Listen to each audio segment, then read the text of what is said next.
You love your family. You share everything with your family. But when it comes to money, well, that gets awkward, Ralph. That gets stressful. And for many families, it ends up in a fight. Let me ask you this. What if those conversations could actually bring peace instead of tension? Let's talk about how money talks can create unity instead of conflict. That's what I'm going to talk about on today's show. It's going to be a great one.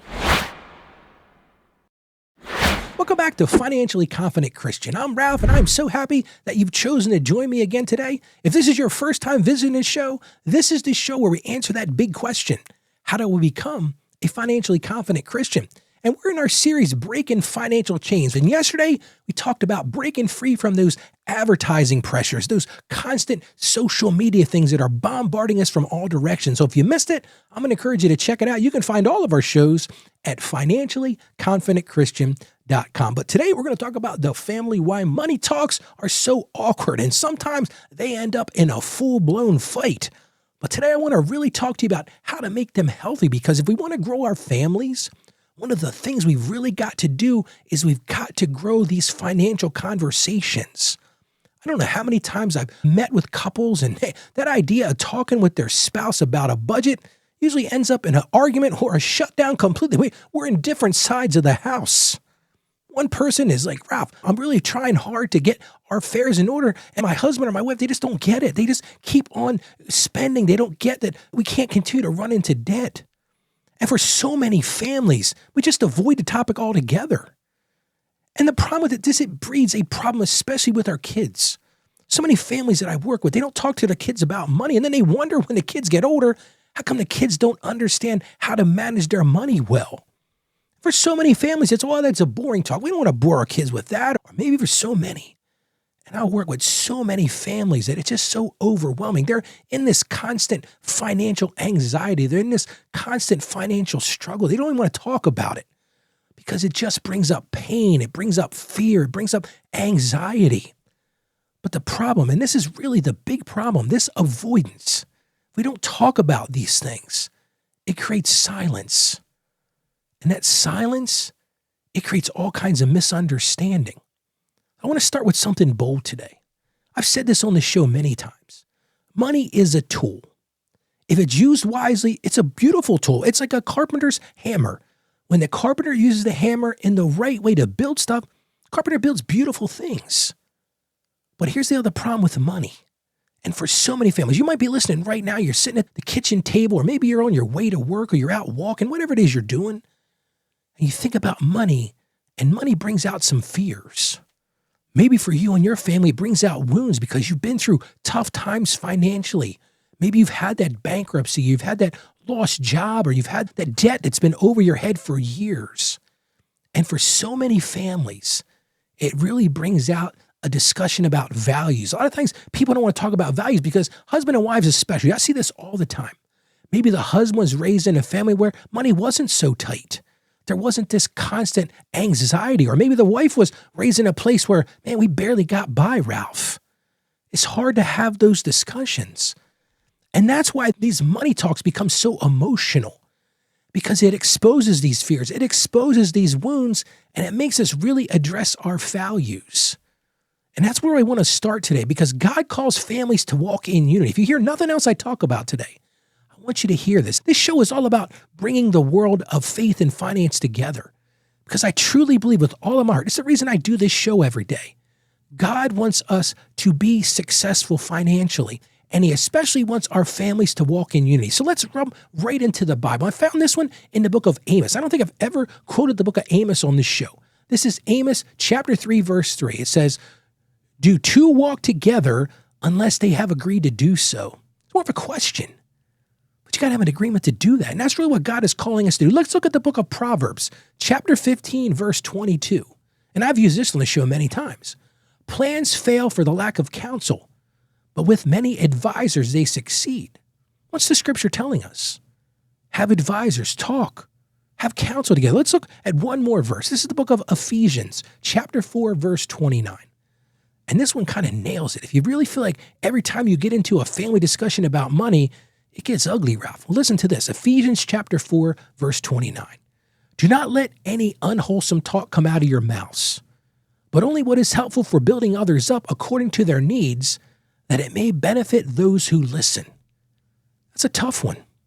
Sometimes scripture is a little piercing. I know it is for me. You might be sitting there right now like, Ralph, man, that like hit me over the head with a mallet. Don't let any unwholesome talk come out of your mouths. But what it's saying here is to help us to build each other up according to our needs. And see, that's what I'm talking about when I talk about having family discussions about money.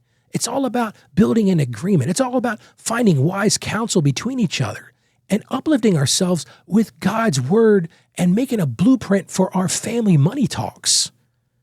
And for so many people, this is a struggle. I've heard people say this time and time again. They say, Ralph, we talk about a budget at home. It started tense, but yeah, we did.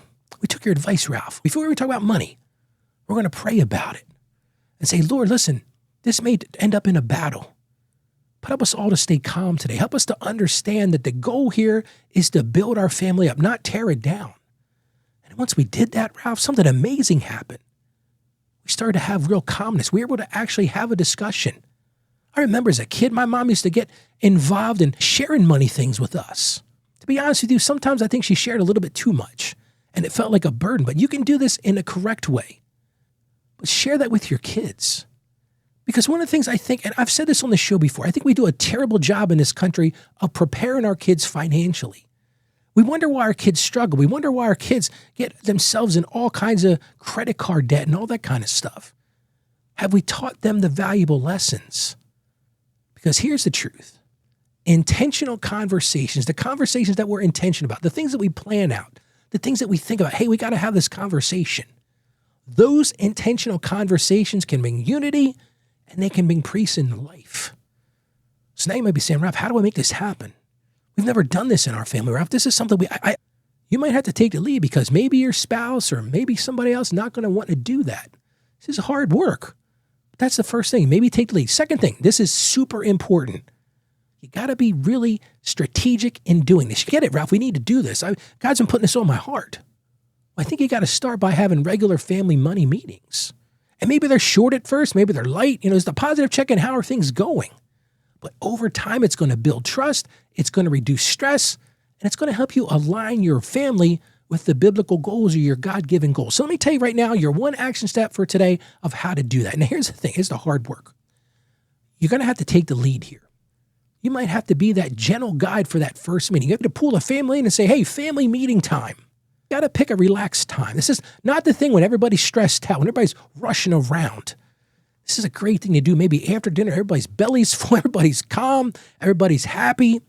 It's a good time to do that. Or maybe it's just for you and your wife or you and your husband. You need to sit down and have just a talk. Again, not when everybody's upset, not when the credit card bill just landed, not when the bank just called and said there was another overdraft notice. That's not the time to do it. Maybe over a weekend coffee, just 15 or 30 minutes. Keep it short, keep it brief, but keep it positive. That's my third thing I wanted to say today. Keep it positive. Just one goal, one light topic. If you come at this with the intention of, I'm going to whale my husband over the head with a hammer because he doesn't stop spending money on stuff, it's not going to be effective. You're not going to get anywhere with that. And then I'm going to encourage you to do one more thing like I talked about. Start with prayer. Pray together about this. Begin it and end it with God's wisdom because he's the one that can solve this.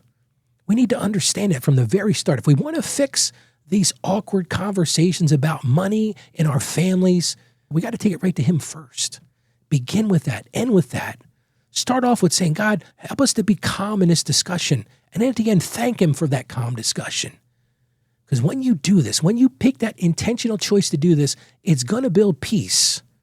And it's going to stop that game of blaming everybody else for what's going on with your finances in the family. How about we pray together? Lord, we just start today by thanking you for the gift of our families, Lord. So many times we take that for granted. Lord, we appreciate what you've given us. And we have to say right now, Lord, we have to confess to you that money has sometimes divided us as a family. And we just ask that you will forgive us for those times, Lord, and help us to have courage to start to talk openly about these things. Give us wisdom to shut up and listen sometimes, Lord, and to really have grace to find unity in our family.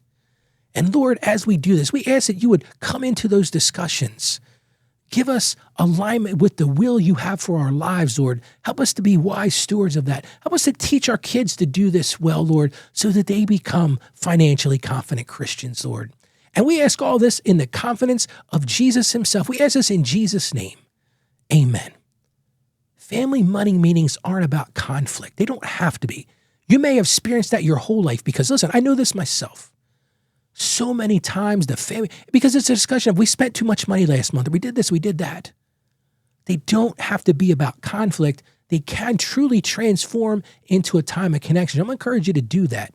Start small, keep it light, and remember, invite God into the beginning and the end of that conversation.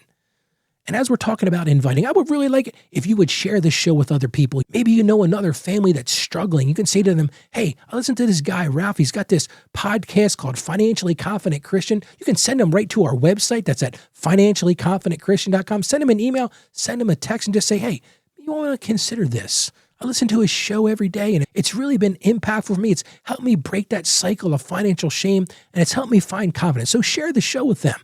And while they're there, you can point them to something absolutely free. And you can get this yourself too. I'm giving you everybody that listens to the show. You just go to our website. That's financiallyconfidentchristian.com/becoming. I want to give you a copy of my book. I just finished writing my third book. Yes, 3 books. What was I thinking?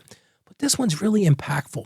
It's called How to Become a Financially Confident Christian. And it really is your way to start stepping out of that financial shame that so many of us find ourselves in that cycle, and to start build confidence in the rock of Christ to change the financial dynamic. So I'm encouraging you to get that. Again, you can go to financiallyconfidentchristian.com/becoming. Now, tomorrow, we're going to get really practical. Tomorrow, we're going to talk about those forgotten subscriptions, those sneaky budget leaks. But bigger than that, we're going to talk about how to reclaim that money and put it to use for God's will of your life. So I'm going to encourage you to catch tomorrow's show. And as I close today, I just want to remind you this. You can do this. You can have those difficult family conversations.